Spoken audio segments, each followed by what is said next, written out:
Alright, listen up. Success isn't given, it's earned. On the track, on the field, in the gym. Every client that's why every time I see you smiling. Because I enjoy it. Yeah, you love it. I don't have clients that come in and just drain me.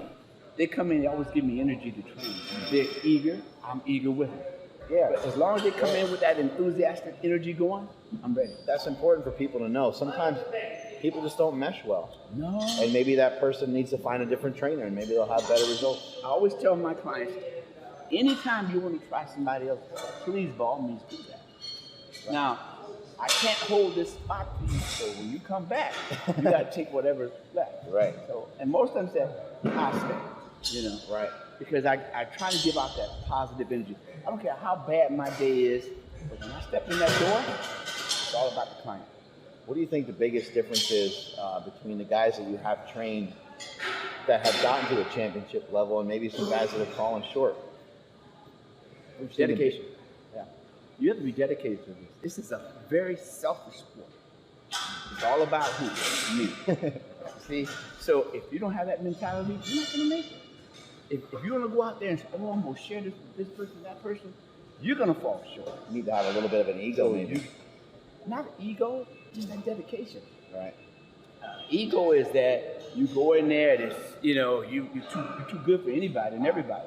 But that dedication means you go in there and you work hard because you're dedicated to, it's like a job.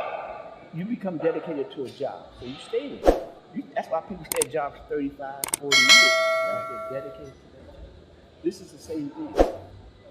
I'm dedicated to this. I love it. I love when people come in.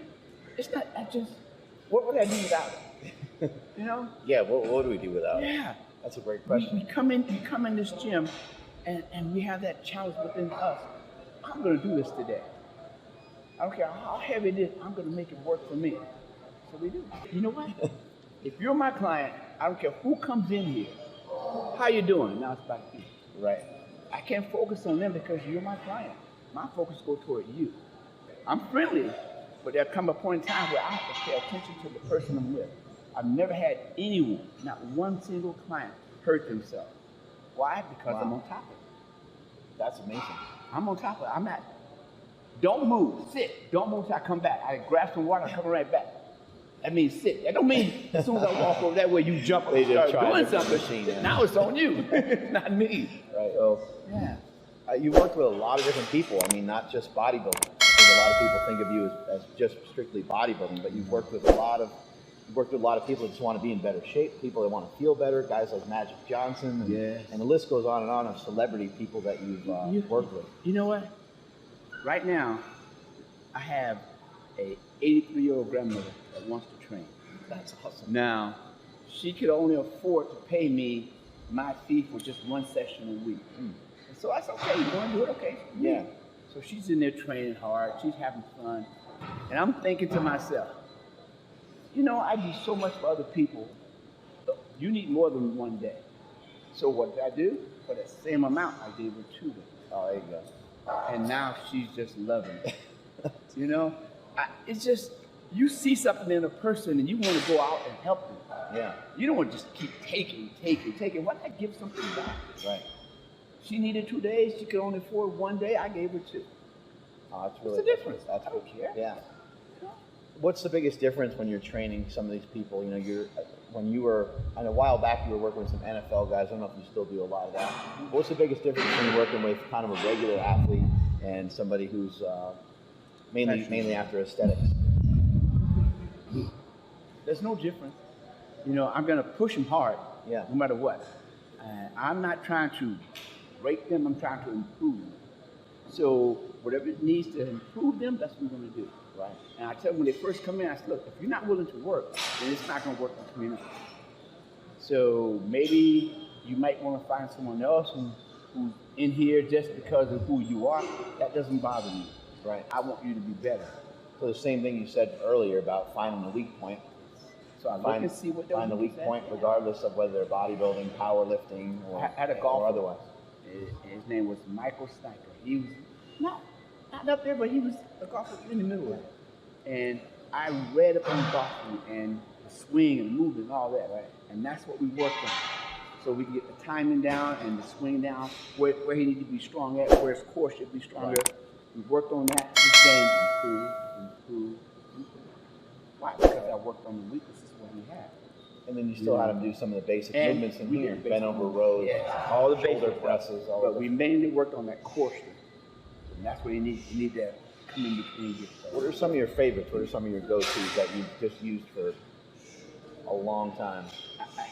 Basic movements. Yeah. They always work. You don't have to change anything. There's no instant magic. It's just basic movement works for everybody. Just bent over rows, presses, different things. It just depends on the individual. You make sure there's no weaknesses in the lower back because you got to strengthen all that first before you get to that. So there's a lot of bent over stuff, so you don't want to hurt that back.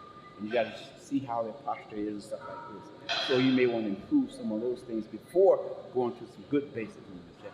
Are there some things that maybe young bodybuilders and young people are missing about bodybuilding specifically that has been around for a long time that maybe have kind of gotten pushed off to the side? The thing of it is, everything changes.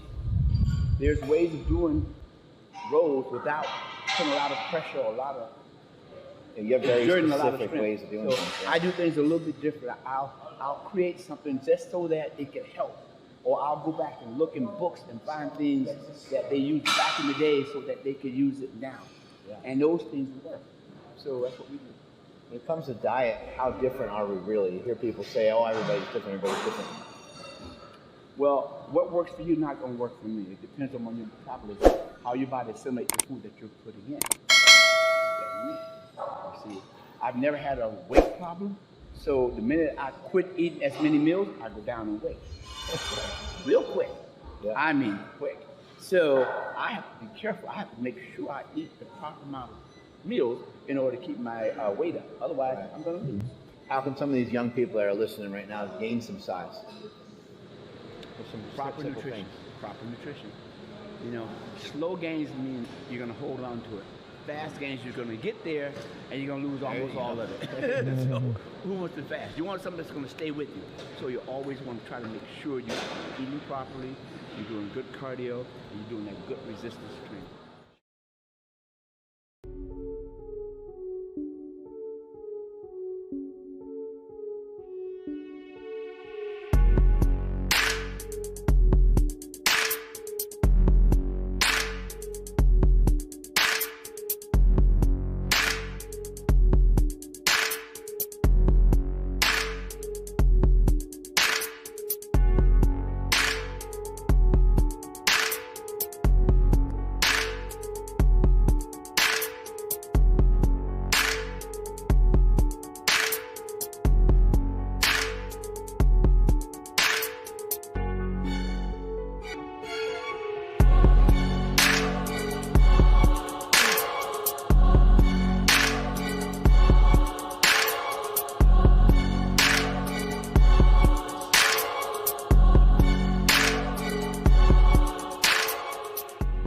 Answer pushes.